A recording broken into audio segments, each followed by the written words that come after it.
This story is based on true event.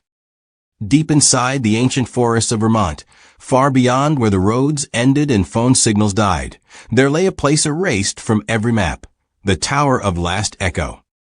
Locals whispered that it was cursed, that it devoured voices, trapping them for eternity. No one dared speak its name after dark. Legend spoke of travelers who entered the woods, only to vanish without a trace, their last cries echoing faintly on stormy nights. Emily Carter, a bright and ambitious history student from Boston, stumbled across an old diary in her university library. A diary filled with frantic entries describing a lost tower and a call you must never answer. Drawn by her obsession with forgotten places, she decided to find it, thinking the legends were nothing more than exaggerated folklore. She packed lightly a lantern, an old compass, a vintage tape recorder, and her grandfather's weathered map that hinted at the tower's location.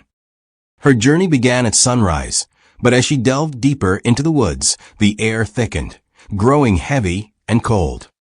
Birds fell silent. The trees, gnarled and blackened, leaned unnaturally toward her path as if trying to block her way. Emily ignored the growing unease gnawing at her gut. As twilight bled into the sky, she finally found it, the tower.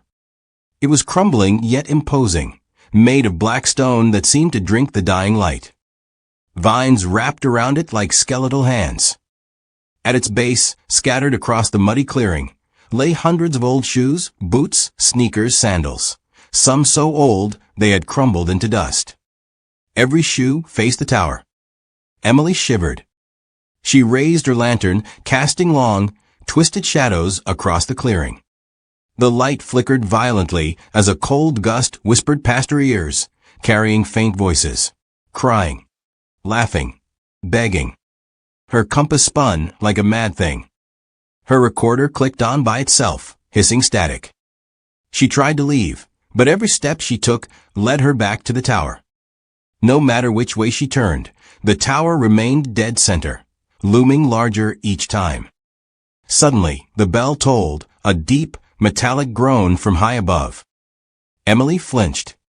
There was no bell, she remembered. The tower had been gutted decades ago. A second toll shook the ground beneath her. The shoes began to move, twisting, shuffling toward her as if drawn by unseen strings. Emily stumbled back, her breath fogging in the freezing air. Then she heard it, her own name, whispered in a dozen cracked voices. Emily, come closer. Trembling, she opened her notebook to scribble notes, but every page was already filled. In her own handwriting. Horrific descriptions of her death, her screams, her pleas. Lines that hadn't happened, yet. The final entry. Emily Carter, 8:46 p.m. Last echo. Her watch ticked 8:44 p.m. 2 minutes left. Suddenly the trees shifted. Figures emerged from the mist, dozens, maybe hundreds, barefoot, their faces hidden under veils of shadow. They moved slowly, arms raised, mouths open in silent cries. Some were children. Some wore military uniforms from ancient wars. Some were dressed like pilgrims from centuries past. Emily ran. Branches lashed her skin. Roots clawed at her ankles. The tower's bell rang louder, inside her skull, shattering her thoughts. She looked back, once a mistake. One of the figures was her. A mirror image, smiling coldly, eyes hollow, reaching out. Panicking, Emily tripped and fell onto the cold, wet earth. Above her, the tower seemed to pulse with life.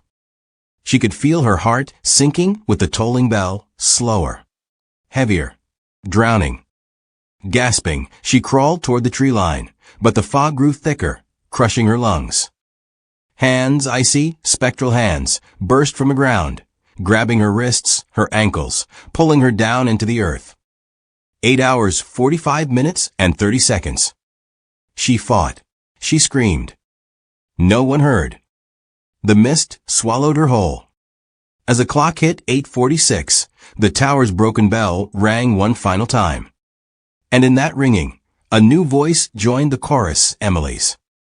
Trapped, twisted, pleading endlessly to no one. The forest fell silent. The shoes shifted once again, making room for a new pair. Somewhere far away, back in the quiet town, a lone child woke up screaming, claiming he heard a girl calling from the woods. But when the townsfolk went looking, they found only a worn pair of sneakers, facing the woods, ready to join the next echo. The bell tower waited. Always waiting.